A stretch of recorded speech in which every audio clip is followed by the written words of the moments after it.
Kaisar Pedang yang Mengejutkan. Bab 6306.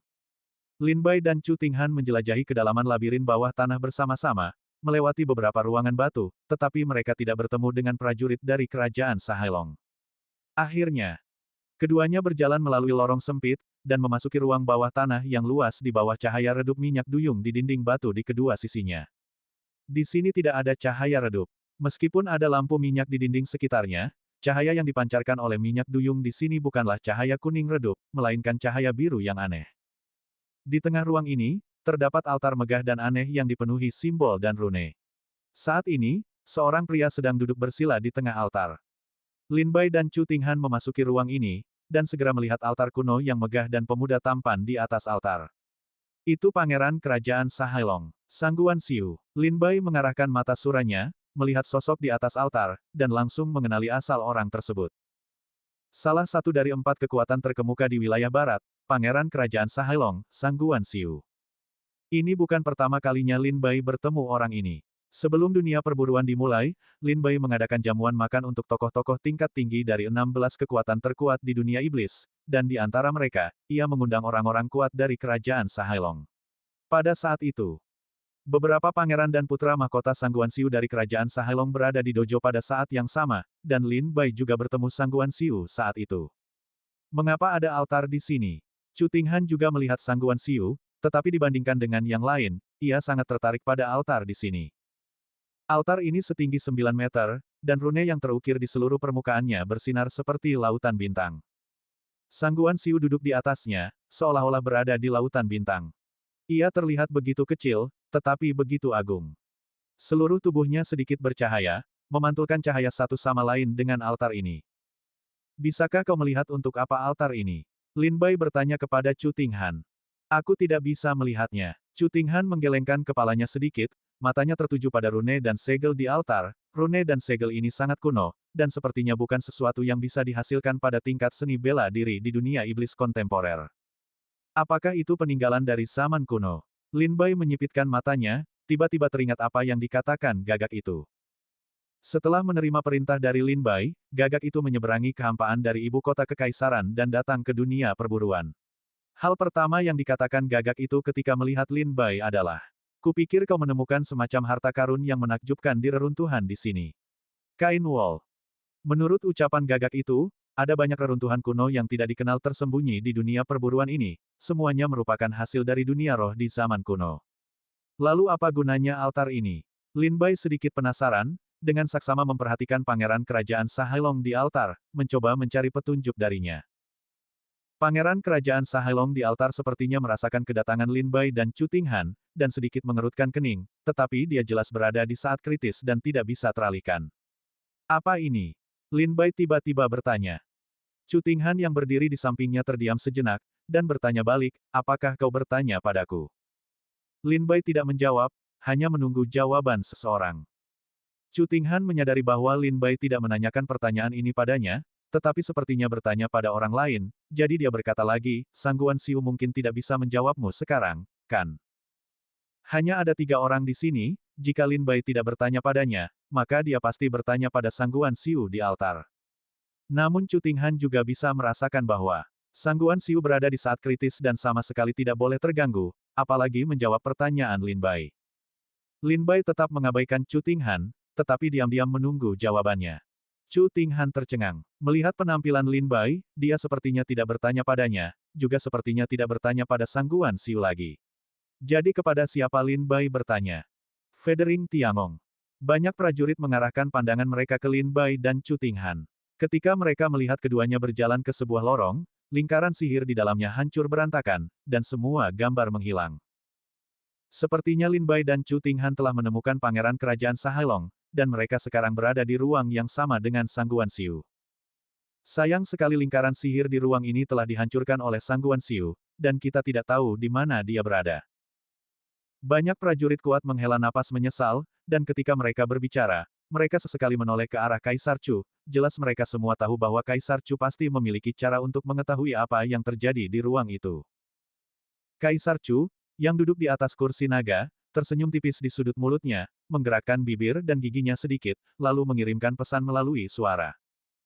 Altar ini, yang disebut altar kematian, membutuhkan darah dan jiwa makhluk hidup yang tak terhitung jumlahnya untuk membukanya sekali. Dunia pasir kuning tempatmu berada dulunya adalah sebuah dinasti di zaman kuno.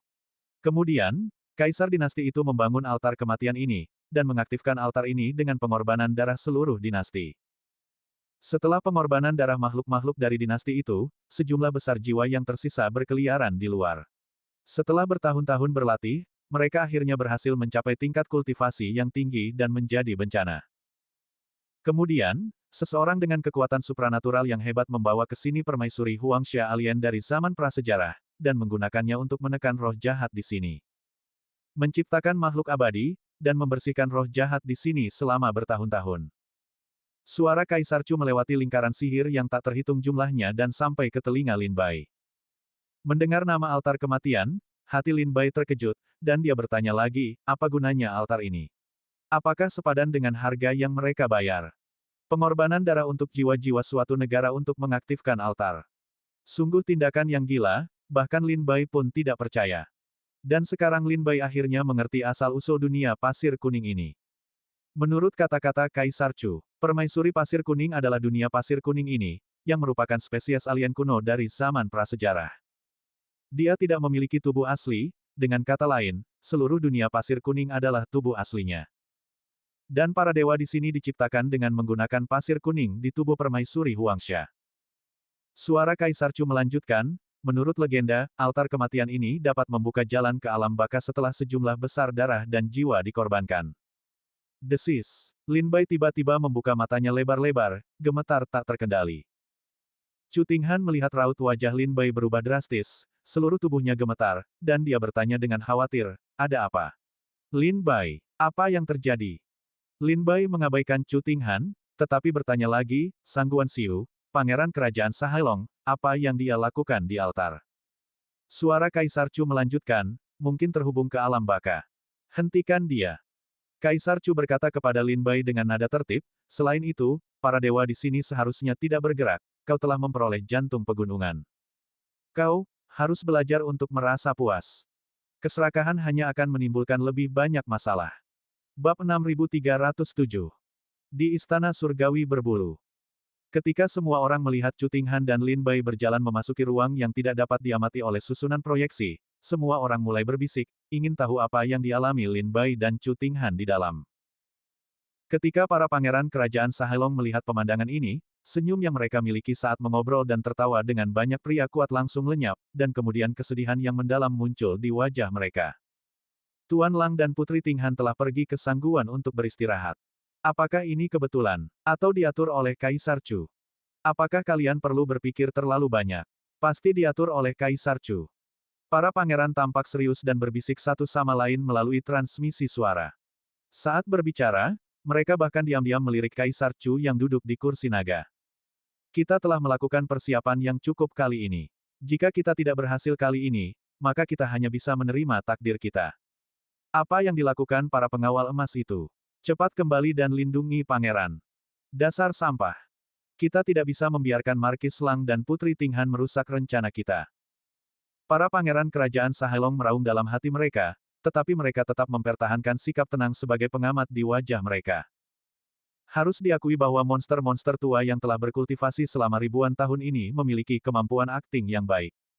Di zaman kuno, hanya ada dua dunia di kehampaan. Satu adalah dunia roh, dan yang lainnya adalah dunia bawah. Kemudian, dunia roh mengalami 3 pertempuran besar, pertempuran antara klan Dewa Raksasa dan klan Tuntian, yang menyebabkan dunia roh terpecah menjadi dunia-dunia kecil yang tak terhitung jumlahnya, membentuk 3.000 dunia saat ini. Pertempuran antara ras manusia dan ras iblis menyebabkan dunia roh runtuh, dan salah satu daratan tenggelam ke dalam kehampaan, membentuk dunia iblis saat ini.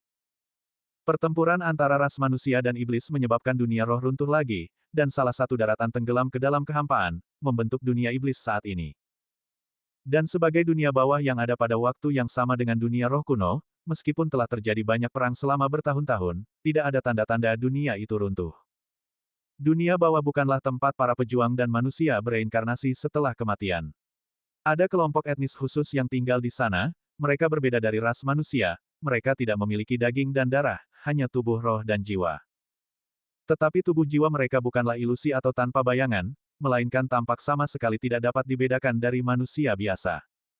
Menurut kata-kata ras manusia, mereka adalah ras alien. Di zaman kuno, ketika 5 leluhur klan iblis menguasai dunia, dunia bawah pernah berperang melawan dunia roh kuno, tetapi dikalahkan oleh 5 leluhur klan iblis, dan mereka tidak berani menyerang. Kemudian, umat manusia bangkit dan mengalahkan 5 ras monster leluhur, menjadi generasi baru penguasa langit dan bumi, dan dunia bawah tidak berani menyerang alam roh. Lagi pula, 5 klan monster leluhur telah mengalahkan mereka semua saat itu, dan sekarang umat manusia telah membunuh 5 klan monster leluhur. Jika mereka berani datang, bukankah mereka akan mengirim mereka ke kematian? Dunia bawah tidak berani menyerang, tetapi bukan berarti mereka bersedia menyerah. Bagaimanapun, dunia bawah adalah dunia kuno yang pernah ada bersama dunia roh kuno, dan kekuatan serta warisannya sangat mendalam. Selama bertahun-tahun, mereka juga telah merencanakan untuk bergerak ke timur, menyusun rencana mereka secara diam-diam, dan menunggu kesempatan. Dunia bawah, dunia iblis, dunia roh, dan dunia roh semuanya dipisahkan oleh jurang gelap yang tak berujung. Hanya mereka yang memiliki kekuatan supranatural besar yang mampu menyeberangi kehampaan dan bola-balik antara 4 dunia besar. Namun, mustahil untuk menguasai wilayah seluas itu hanya dengan mengandalkan kekuatan supranatural besar. Jadi mereka membutuhkan lebih banyak petarung tingkat menengah untuk bekerja sama dengan mereka dalam pertempuran dan memerintah bersama mereka. Ini membutuhkan sebuah saluran. Dan altar kematian ini dulunya adalah lorong yang menghubungkan dunia bawah. Ras alien di dunia bawah berbeda dari ras manusia. Mereka tidak memiliki daging dan darah, tetapi hanya tubuh jiwa, sehingga mereka seringkali tidak perlu menyeberangi kehampaan. Mereka telah menciptakan metode turun lainnya, yaitu kepemilikan dan kelahiran.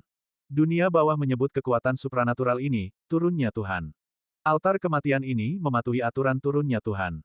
Sangat sulit untuk membangun altar kematian.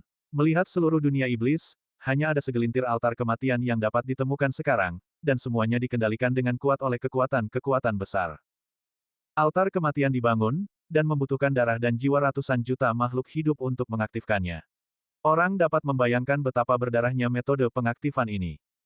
Meskipun alam iblis sangat luas, jika ratusan juta makhluk hidup tiba-tiba mati di salah satu wilayahnya, itu akan menyebabkan guncangan besar di alam iblis. Meskipun dunia bawah tidak banyak bergerak selama bertahun-tahun ini, dunia iblis, dunia roh, dan dunia iblis sangat jelas bahwa dunia bawah telah diam-diam bergerak.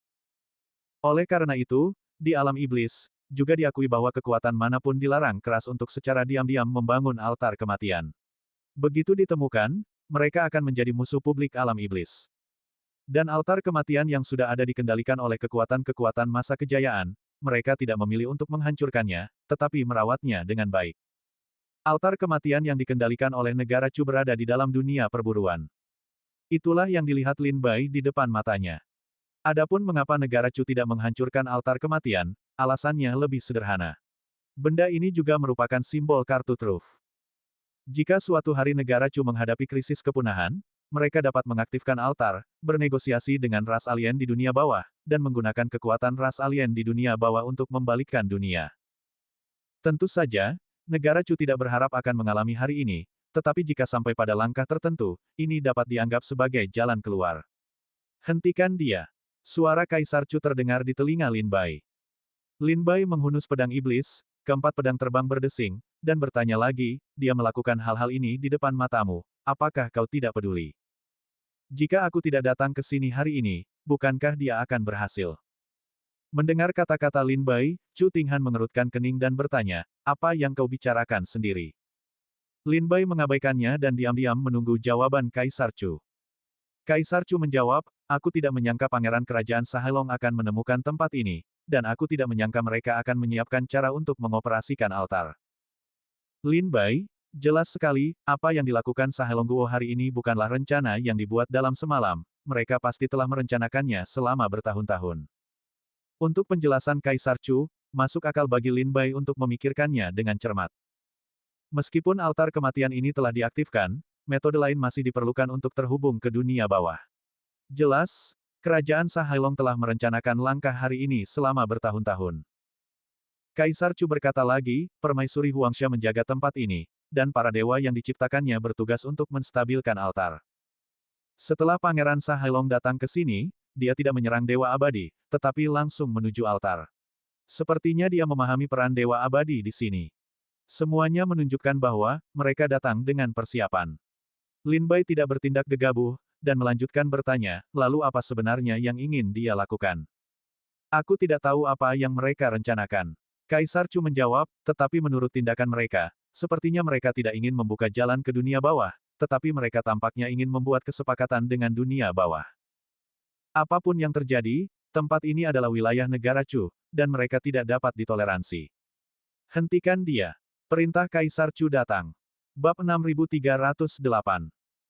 Kerajaan Sahelong mengetahui altar kematian di bawah pasir kuning di sini, dan juga memahami cara kerja sistem keseimbangan di sini, dan mulai mengoperasikan altar kematian tanpa menghancurkan para dewa. Semua fenomena ini menunjukkan bahwa mereka pasti datang dengan persiapan matang. Berapa lama mereka siap? Menurut perhitungan, mereka pasti telah mempersiapkan diri setidaknya selama 20.000 tahun. Dunia perburuan terbuka sekali setiap 10.000 tahun. Jika kerajaan Sahelong ingin melakukan hal-hal ini secara diam-diam, pertama-tama mereka perlu memasuki dunia perburuan dan menemukan altar kematian, lalu kembali untuk mempersiapkan sarana dan bahan untuk membuka altar, serta mempelajari cara kerja sistem keseimbangan di sini. Artinya, kerajaan Sahelong menemukan altar kematian di sini selama ulang tahun Kaisar Chu yang terakhir, tetapi mereka merahasiakannya dan diam-diam kembali untuk mempelajari altar kematian dan cara untuk membukanya. Kali ini, pada ulang tahun Kaisar Chu, mereka telah siap dan datang dengan persiapan matang. Adapun mengapa Kaisar Chu tidak tahu. Karena terakhir kali Sahelongguo menemukan altar kematian, Kaisar Chu saat itu hanyalah seorang pangeran, jadi tidak mungkin baginya untuk mengetahui begitu banyak rahasia. Ketika Lin Bai sedang berbicara rahasia dengan Kaisar Chu, Pangeran Sahelong di altar juga berubah aneh. Tuan Serigala, ada apa dengannya? Chu Tinghan mengingatkan Lin Bai. Lin Bai segera melihat ke altar, hanya untuk melihat bahwa seluruh altar bergetar hebat, dan rune serta segel di atasnya memancarkan cahaya yang sangat menyilaukan. Duduk bersila di tengah, Pangeran Utama Sahai menunjukkan ekspresi kesakitan di wajahnya, pembuluh darah di seluruh tubuhnya menegang, dan wajahnya menjadi sangat ganas. Seluruh ruang dipenuhi dengan aura aneh, dan ruang itu sedikit bergetar, seolah-olah monster tak tertandingi akan merangkak keluar dari neraka. Dengan cahaya yang melimpah dari rune dan segel altar, gumpalan asap hijau gelap berkumpul dari segala arah, membentuk domino di kepala Pangeran Sahelong. Apa itu? Chu Tinghan segera menyadari kemunculan tiba-tiba itu. Lin Bai memperhatikan dengan saksama, lalu membuka mata Dharmasura, dan melihat bahwa domino itu tampaknya terbuat dari semacam tulang hewan. Ada banyak retakan di atasnya, tetapi tetap utuh. Itu hanya domino tanpa kata-kata atau rune di atasnya. Kelihatannya seperti tulang biasa. Tetapi Lin Bai dan Chu Tinghan tahu betul. Benda-benda yang dibawa dari dunia bawah oleh Pangeran Sahelongguo yang telah menghabiskan energinya untuk mengoperasikan altar kematian pasti tidak sesederhana itu. Saat domino muncul, Lin Bai tiba-tiba melesat dari bawah altar, dan pedang iblis yang diselimuti cahaya cian menyilaukan menebas ke arah kepala Pangeran Sahelong. Pada saat itu juga, putra mahkota Sahelongguo membuka matanya, dengan permusuhan terpancar di wajahnya, ia buru-buru mengayunkan pedangnya dengan sekuat tenaga, dan bertabrakan dengan pedang Lin Bai. Terdengar suara dentuman keras. Keduanya terlempar jauh oleh kekuatan tersebut. Pangeran Sahelong mundur dan mendarat di sisi lain altar. Dan Lin Bai terlempar ke belakang dan mendarat di sebelah Chu Tinghan lagi, tetapi ketika Lin Bai mendarat, ia membawa satu domino tambahan di tangannya. Saat Pangeran Sahelongguo meninggalkan altar, rune dan segel di altar kematian meredup, dan aura aneh yang tersisa di atasnya juga menghilang. Seluruh altar kehilangan cahaya aslinya, seolah-olah itu hanyalah platform batu biasa yang terletak di sini. Domino yang dipegang Lin Bai hanya sebesar kepalan tangan, dan teksturnya sangat keras, seolah-olah dia memegang sepotong besi di tangannya. Tuan Serigala, putra mahkota Sahelongguo pucat pasi, napasnya lemah, alisnya penuh amarah, dan matanya menyala-nyala. Dia jelas tidak senang dengan kunjungan mendadak Lin Bai, dan sangat marah karena Lin Bai mengambil domino itu. Saudara Sangguan, kau selamat dan sehat. Sambil memegang domino di tangannya, Lin Bai menyapa Sangguan Siu dengan tenang. Namun, Pangeran Sahelongguo tidak memberi Lin Bai tatapan ramah. Tolong Tuan Serigala serahkan apa yang ada di tanganmu, kalau tidak jangan salahkan aku jika aku bersikap kasar. Lin Bai mencibir, Sangguan Siu, jangan mengertakkan gigi dan bertahan. Baru saja kau mengakhiri pengorbanan dalam keadaan darurat, dan kau telah terkena serangan balik dari altar kematian dengan luka di tubuhmu. Kau jelas bukan lawanku. Jika terjadi perkelahian, kau hanya akan menderita. Wajah Sang Guanxiu memerah, dan dia menggertakkan giginya erat-erat, menahan ki dan darah yang bergejolak di tubuhnya agar tidak menyembur keluar. Seperti yang dikatakan Lin Bai, barusan ketika Lin Bai melakukan serangan mendadak, Sang Guanxiu belum sempat menyelesaikan pengorbanannya, dan dengan paksa menjauh dari altar kematian. Untungnya, kekuatan kultivasinya sudah tak tertandingi. Jika itu orang lain, dia pasti sudah terbunuh oleh altar kematian. Saat ini, dia menggertakkan giginya, tidak ingin menunjukkan rasa takutnya di depan Lin Bai, tetapi tanpa diduga, Lin Bai masih melihat petunjuknya. Apa-apaan ini? Lin Bai mengambil domino itu dan melihatnya dengan serius, tetapi dia masih tidak dapat menemukan petunjuk apapun di atasnya. Tuan Serigala tidak perlu tahu. Tolong, Tuan Serigala, kembalikan domino itu kepadaku. Aku bisa membiarkan masalah ini berlalu dan bertindak seolah-olah tidak terjadi apa-apa. Sang Guanxiu berkata singkat dan dingin. Maaf. Lin Bai menggelengkan kepalanya, aku ingin mengambil kembali benda ini dan menyerahkannya kepada Kaisar Chu, tetapi aku tidak bisa memberikannya kepadamu untuk saat ini. Setelah Kaisar Chu dan Zhao Xingxi mengetahuinya, Zhao Xingxi akan mengembalikan benda ini kepada Saudara Sangguan. Saudara Sangguan, tolong jaga diri dan jangan terburu-buru. Sang Guanxiu menyipitkan matanya, dengan niat membunuh di wajahnya.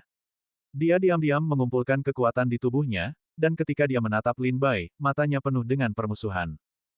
Karena Tuan Serigala keras kepala, pangeran hanya bisa datang ke sini untuk mempelajari trik sang guru.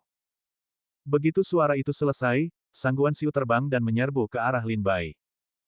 Dia melayangkan telapak tangannya, dan kekuatan dahsyat itu menghancurkan ruang hampa di sepanjang jalan, mengenai Lin Bai. Dia tahu betul di dalam hatinya, dia terluka, dan dia tidak bisa melawan Lin Bai sampai mati. Sebaiknya ia menghalau Lin Bai dengan langkah pertama dan merebut kembali domino itu. Ini satu-satunya kesempatannya. Tapi ia jelas tidak menyangka bahwa Lin Bai sama sekali tidak takut padanya. Saat melihat Sang Guanxiu bergerak, Lin Bai menoleh dan menusuk dengan pedang, cahaya cian yang tajam menembus langit. Gemuruh. Tinju dan pedang bertabrakan, dan fluktuasi kekuatan yang dahsyat menyebar, membuat dunia bergemuruh tanpa henti. Sang Guanxiu terlempar terbalik dalam keadaan malu, menabrak dinding, dan ketika ia meluncur ke tanah, darah mengalir dari 7 lubang tubuhnya. Wow, Sang Guanxiu setengah berlutut di tanah, memuntahkan darah berulang kali. Sepertinya dugaanku benar, kakak Sangguan benar-benar terluka parah. Lin Bai mencibir. Wajah Sang Guanxiu pucat, dengan kebencian di matanya. Jika ia tidak terkena serangan balik dari altar kematian, dengan kekuatannya, Lin Bai tidak akan pernah bisa menjatuhkannya dengan mudah. Yang mulia. Tepat pada saat itu, terdengar suara gemuruh yang menggema dari lorong di belakang. Lin Bai dengan cepat muncul di samping pangeran kerajaan Sahailong, meletakkan pedang di leher Sang Guanxiu, dan menatap dingin ke dalam lorong. Suas-huas-hua, sekelompok sosok bergegas keluar dari lorong dan datang ke tempat ini. Mereka semua terkejut ketika melihat Lin Bai menculik Sang Guanxiu. Tuan Serigala, lepaskan pangeran negara kami. Tuan Serigala, jangan main-main. Tuan Serigala, silakan bicara jika Anda ingin mengatakan sesuatu. Lebih dari selusin prajurit terlarang emas dari kerajaan Sahailong itu buru-buru berteriak kepada Lin Bai. Bab 6309. Semuanya, memang benar kalian tidak bertindak gegabah. Pedang di tanganku sangat tajam. Jika kalian melangkah maju dan terpeleset di tanganku, kepala pangeran kalian akan jatuh ke tanah. Lin Bai meletakkan pedang di leher pangeran Sahailong Guo, ujung pedang yang tajam sedikit menusuk kulit di lehernya, meninggalkan jejak darah yang mengalir di lehernya. Saudara Sangguan, aku benar-benar minta maaf, aku tidak punya pilihan selain. Lin Bai mengancam pengawal emas agar tidak mendekat, lalu berkata kepada Sang Guanxiu. Meskipun Sang Guanxiu dibatasi oleh Lin Bai saat ini, dia tetap tidak menunjukkan kepanikan di wajahnya, tetapi luar biasa tenang. Tuan Serigala, Anda seharusnya tahu apa harga yang harus dibayar setelah membunuh saya. Sang Guanxiu berkata kepada Lin Bai dengan dingin. Itu wajar. Lin Bai tersenyum kecut, kerajaan naga laut pasir, salah satu dari 16 kekuatan terkuat di dunia iblis, dan kau adalah pangeran kerajaan naga laut pasir, membunuhmu pasti akan memicu konflik antara kerajaan Chu dan kerajaan naga Sahai. Perang. Saudara Sangguan, jangan khawatir, aku tidak akan membunuhmu kecuali terpaksa. Wajah Sang Guanxiu dingin, dan maksud Lin Bai sangat jelas. Dia tidak akan membunuhnya kecuali benar-benar diperlukan, tetapi jika Sahailong Guo menekannya dengan keras, dia akan membunuhnya jika terpaksa. Apa yang ingin dilakukan Markis Wolf? Sang Guanxiu bertanya dingin. Saat ini, dia dibatasi oleh orang lain, dan dia tidak lagi mengharapkan Lin Bai untuk menyerahkan segalanya, tetapi Lin Bai pasti memiliki rencana untuk menyanderanya. Aku ingin tahu apakah saudara Sangguan tahu cara meninggalkan tempat ini. Lin Bai bertanya sambil tersenyum, aku sudah lama terjebak di sini, dan aku masih belum punya cara untuk pergi. Hahaha, Sangguan Siu tertawa, mungkinkah Tuan Markis, yang sepintar serigala, tidak bisa memikirkan cara untuk meninggalkan tempat ini? Saudara Sangguan, tolong hilangkan keraguanmu. Lin Bai bertanya tanpa malu, selama saudara Sangguan memberitahumu cara meninggalkan tempat ini, aku akan membiarkan saudara Sangguan pergi. Sangguan Siu mendengus dingin, dan berkata, setelah malam tiba, Tuan Serigala mengangkat kepalanya untuk melihat langit berbintang, dan dia bisa melihat sebuah bintang di arah barat daya. Ambil arah ini sebagai petunjuk, dan kau bisa meninggalkan gurun ini. Lin Bai mengingat metode itu dengan teguh, dan bertanya lagi, saudara Sangguan tidak akan berbohong padaku. Sangguan Siu mendengus dingin lagi, Lin Bai, apakah kau pikir semua orang tidak tahu malu sepertimu? Pangeran ini adalah pangeran kerajaan Sahailong, dan dia dianggap sebagai tokoh terkenal di dunia iblis. Bagaimana dia bisa menyerang secara diam-diam dari belakang dan menusuk orang dari belakang sepertimu? Lin Bai mengangkat alisnya, kedengarannya seperti Sangguan Siu sedang mengarang kebohongan untuk menipu dirinya sendiri, dan bahkan sempat mempercayainya. Terima kasih, saudara Sangguan. Lin Bai berkata sambil tersenyum, apa yang kami lakukan hari ini adalah upaya terakhir, dan saya pasti akan datang ke pintu untuk meminta maaf di masa mendatang. Selamat tinggal. Selesai. Dengan satu telapak tangan, Lin Bai melemparkan Sangguan Siu ke arah para prajurit pengawal emas, dan pada saat yang sama menarik Chu Tinghan, lalu meninggalkan tempat itu dengan cepat. Yang mulia, beberapa prajurit bergegas menghampiri Sangguan Siu untuk menangkapnya, kalian tetap di sini dan jaga Yang Mulia, dan saya akan mengejar Lin Bai. Tidak perlu. Sangguan Siu buru-buru menyuruh mereka berhenti, dan memuntahkan 2 suapan darah dengan panik, kalian bukan lawannya. Para prajurit pasukan terlarang emas saling memandang dan berkata kepada Sangguan Siu, Yang Mulia, jika kita bertarung sendirian, kita pasti bukan lawan Tuan Serigala, tetapi kita memiliki jumlah orang yang banyak, dan dia jelas bukan lawan kita. Sangguan Siu tersenyum marah, dan menatap tajam pendekar bela diri yang berbicara, jika kau terlalu memaksanya, bahkan jika selusin dari kalian menyerang bersama, dia bisa membunuh kalian semua. Para prajurit pengawal emas itu gemetar ketika mendengar kata-kata itu. Sangguan Siu tentu saja tidak bisa mengintimidasi bawahannya tanpa alasan. Jika dia benar-benar berpikir bahwa para prajurit terlarang emas ini memiliki kekuatan untuk menghentikan Lin Bai, dia pasti akan membiarkan mereka mengejar dan membunuh Lin Bai. Namun, menurut penilaian Sangguan Siu tentang kekuatan Lin Bai, bahkan jika puluhan prajurit ini menyerang bersamaan, selama Lin Bai ingin membunuh mereka, dia pasti bukan lawan Lin Bai. Setelah ditegur oleh Sangguan Siu, para pengawal emas ini tidak lagi bertindak sembrono. Setelah lukaku sembuh, aku tentu akan pergi menemuinya untuk menyelesaikan masalah ini. Otot mata Sangguan Siu sedikit berkedut, dan tatapan bermusuhan muncul di wajahnya. Jelas, dia tidak bisa melupakan penghinaan hari ini. Lin Bai memimpin Chu Tinghan ke lorong, berlarian seperti ayam tanpa kepala. Mereka tidak akan bisa menyusul, kan? Chu Tinghan sesekali menoleh ke belakang untuk memastikan para prajurit dari kerajaan Sahailong tidak berhasil menyusul. Meskipun wajahnya sedikit gugup, hatinya sangat gembira. Petualangan bersama Lin Bai di labirin bawah tanah beberapa hari terakhir adalah kenangan yang tidak akan pernah ia lupakan seumur hidupnya. Meskipun ia telah berada di militer selama bertahun-tahun dan telah mengalami banyak krisis hidup dan mati, ia dikelilingi oleh sejumlah besar pengawal untuk melindunginya setiap saat. Bahkan jika itu antara hidup dan mati, banyak pengawal bergegas untuk melindunginya dari pisau dan senjata api.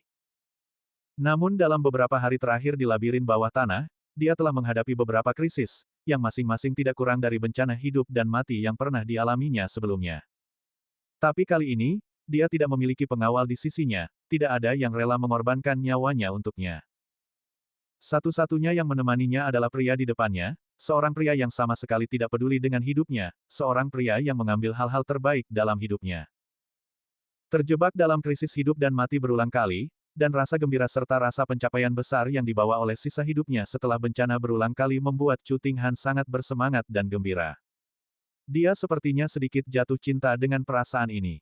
Mereka seharusnya tidak berani mengejar. Lin Bai juga menoleh ke belakang, bagaimanapun, yang terpenting sekarang adalah Sangguan Siu terluka parah, dan misi terpenting pengawal emas adalah melindungi Sangguan Xiu.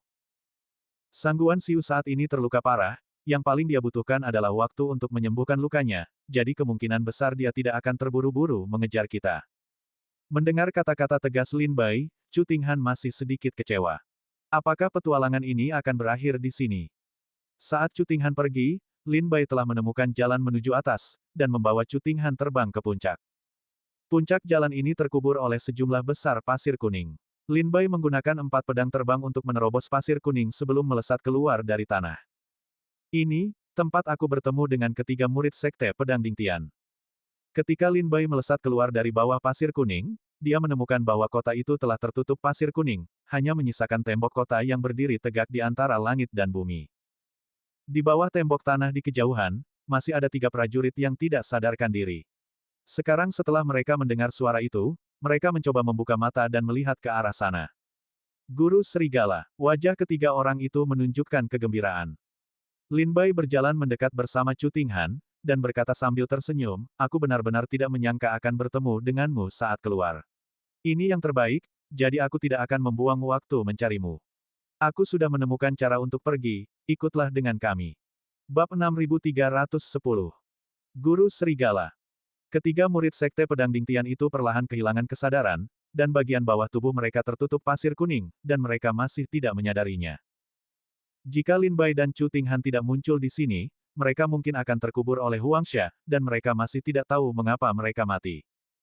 Ketika mereka mendengar suara Lin Bai, mereka membuka mata dengan linglung. Penglihatan mereka kabur, dan mereka hanya bisa melihat 2 sosok, dan mereka samar-samar mengenali penampilan Lin Bai. Lin Bai menggunakan kekuatan spiritualnya untuk mengangkat mereka bertiga, dan menginjak pedang terbang untuk melayang ke langit. Ini juga nyawa mereka yang seharusnya tidak mati. Chu Tinghan terkekeh ketika melihat ekspresi mereka bertiga, jika kita terlambat sedikit saja, kita harus menggali orang di bawah pasir kuning. Lin Bai mengangguk berulang kali, dan berkata, potongan pasir kuning ini adalah tubuh kehidupan yang sadar. Orang-orang yang memasuki dunia potongan pasir kuning ini akan dibatasi oleh kekuatannya, mengakibatkan halusinasi, mudah tersinggung, kelemahan, dan kehilangan kekuatan spiritual. Pada saat ini, Lin Bai telah sepenuhnya memahami bahwa memang ada kekuatan yang bersemayam di dunia pasir kuning ini, menyebabkan semua pendekar yang memasuki dunia ini tanpa sadar mengalami halusinasi, mudah tersinggung, kelemahan, dan kehilangan kekuatan spiritual. Lebih tepatnya, itu adalah kekuatan permaisuri Huangsha. Dunia pasir kuning ini penuh dengan permaisuri pasir kuning. Lin Bai dan Chu Tinghan terbang di udara, mengikuti metode yang diberikan oleh Pangeran Sa Hailong, menatap langit, mencari bintang di arah barat daya. Tetapi tampaknya ada lapisan kabut di langit, menyelimuti antara langit dan bumi, bahkan Lin Bai dan Chu Tinghan tidak dapat melihat menembus kabut ini meskipun mereka menggunakan teknik pupil mata ajaib. Ini merepotkan. Chu Tinghan tidak menemukan bintang di arah barat daya, dan ekspresinya langsung menjadi serius, lalu dia menatap Lin Bai, meminta pendapatnya. Tidak merepotkan sama sekali. Lin Bai menatap langit sejenak, dan tiba-tiba mengayunkan tangannya, dan pedang iblis muncul di telapak tangannya. Segera setelah itu, cahaya biru yang diubah oleh niat pedang teratai hijau naik ke langit. Dari kejauhan, tampak seperti teratai hijau raksasa yang mempesona mekar di padang pasir. Saat ini, banyak prajurit tersesat di dunia pasir kuning. Mereka bersembunyi di beberapa kota bumi yang tidak dikenal, merasa putus asa, dan sudah merasa bahwa tidak ada kemungkinan bagi mereka untuk pergi. Hamparan pasir kuning ini begitu cepat menghilang sehingga tidak ada seorang pun di sana, dan mereka merasa bahwa kehilangan nyawa mereka tidak akan bertahan sampai akhir perburuan. Mereka sudah siap untuk mati. Tanpa diduga, pada saat ini, cahaya biru kehijauan yang menyilaukan melesat lurus ke langit, seperti lampu terang yang menyala di dunia pasir kuning ini. Apa itu? Teratai biru yang besar. Cahaya biru, energi pedang biru. Petik 2. Itu adalah niat pedang King Lian milik Lord Wolf. Banyak prajurit mengenali niat pedang Lin Bai dari bunga teratai biru kehijauan dan niat pedang biru kehijauan yang ikonik. Detik berikutnya, mereka melihat teratai biru kehijauan itu naik dari langit, berubah menjadi energi pedang yang tak terkalahkan dan tajam, menebas dari selatan langit ke utara bumi. Wow! Satu pedang, membuka dunia. Kabut yang menyelimuti puncak dunia pasir kuning ditembus oleh pedang Lin Bai, dan awan perlahan menghilang ke kedua sisi, memperlihatkan langit yang penuh bintang. Segera setelah itu, Terdengar suara Lin Bai, para prajurit yang tersesat di dunia pasir kuning. Dengarkan, lihat ke langit berbintang, bintang di arah barat daya akan menuntun jalan keluar kita. Banyak prajurit di dunia pasir kuning mendengar suara Lin Bai, dan mata mereka, yang sudah putus asa, kembali dipenuhi vitalitas. Langit berbintang. Barat daya. Apakah itu bintangnya? Semua orang serentak mendongak ke langit berbintang di atas kepala mereka. Di langit barat daya, puluhan ribu bintang berjejer rapat dan bersinar. Di antara puluhan ribu bintang itu, ada sebuah bintang terang yang menarik perhatian semua orang. Setelah mengunci target pada bintang ini, pendekar yang tersesat di dunia pasir kuning itu kembali membangkitkan semangat bertarungnya, saling mendukung dengan rekan-rekannya, dan menuju ke barat daya. Lin Bai dan Chu Tinghan juga membawa 3 anggota Sekte Pedang Dingtian, dan bergegas ke barat daya, menyusuri dunia pasir kuning, mencari jalan keluar. Semakin jauh ia pergi, Lin Bai melihat banyak pendekar datang dari segala arah, semuanya berpacu ke satu arah. Di bawah langit berbintang, Lin Bai menginjak pedangnya, dan pedang biru itu berniat mengeluarkan api ekor panjang, yang menarik perhatian banyak orang kepada Lin Bai. Saat semakin dekat ke barat daya, semakin banyak pendekar berkumpul dari segala arah. Saat mereka hendak meninggalkan dunia pasir kuning, tim dalam perjalanan ini sudah melebihi 100 orang.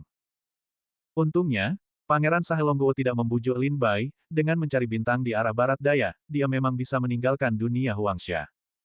Lin Bai membuka mata Dharma Asuranya dan melihat ke depan. Pasir kuning perlahan menghilang, dan gurun Gobi muncul. Ini berarti mereka telah meninggalkan wilayah dunia pasir kuning. Keluar. Akhirnya keluar. Ahahaha. Saat banyak prajurit keluar dari dunia pasir kuning, mereka berlutut di tanah, menatap langit, dan berteriak. Sisa hidup mereka akan membuat mereka sangat bahagia. Senyum tipis muncul di wajah Chu Tinghan. Terima kasih Tuan Serigala atas bimbingannya. Aku akan menyimpan kebaikan ini di hatiku. Terima kasih Tuan Serigala atas petunjukmu. Terima kasih Tuan Serigala. Ada ratusan prajurit yang hadir, termasuk prajurit dari wilayah timur, prajurit dari wilayah selatan, prajurit dari wilayah barat, dan prajurit dari wilayah utara. Tidak peduli dari wilayah mana mereka berasal, mereka semua menundukkan tangan untuk berterima kasih kepada Lin Bai saat ini. Sama-sama, karena kita telah meninggalkan dunia pasir kuning ini, mari kita berpisah. Selamat tinggal. Lin Bai tersenyum dan menangkupkan tangannya sebagai balasan, tetapi juga mengucapkan selamat tinggal dengan lantang. Ada banyak prajurit di sini, dan ada campuran ikan dan naga. Tidak hanya prajurit dari wilayah timur dan barat, tetapi juga prajurit dari wilayah utara dan selatan yang memiliki beberapa dendam terhadap Lin Bai. Saat ini, Lin Bai tidak ingin terlalu banyak berdebat dengan mereka, dan kebijakan terbaik adalah pergi secepat mungkin. Lin Bai menemukan murid-murid Sekte Pedang Dingtian lainnya di antara kerumunan, dan menyerahkan ketiga murid Sekte Pedang Dingtian yang dibawanya kepada mereka untuk ditempatkan, lalu meninggalkan tempat itu bersama Chu Tinghan. Setelah sepenuhnya keluar dari gurun Gobi, sebuah hutan lebat yang besar muncul di depannya, yang tampak seperti hutan purba. Pada saat ini, Lin Bai berkata, karena kita telah meninggalkan dunia Huangsha, mari kita berpisah di sini. Berpisah.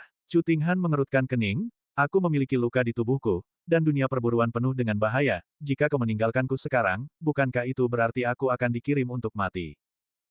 Kau memiliki harta pelindung yang diberikan oleh Pangeran Liang di tubuhmu, jadi tidak masalah untuk menemukan tempat untuk menyembunyikannya sampai perburuan selesai. Lin Bai berkata dengan ringan.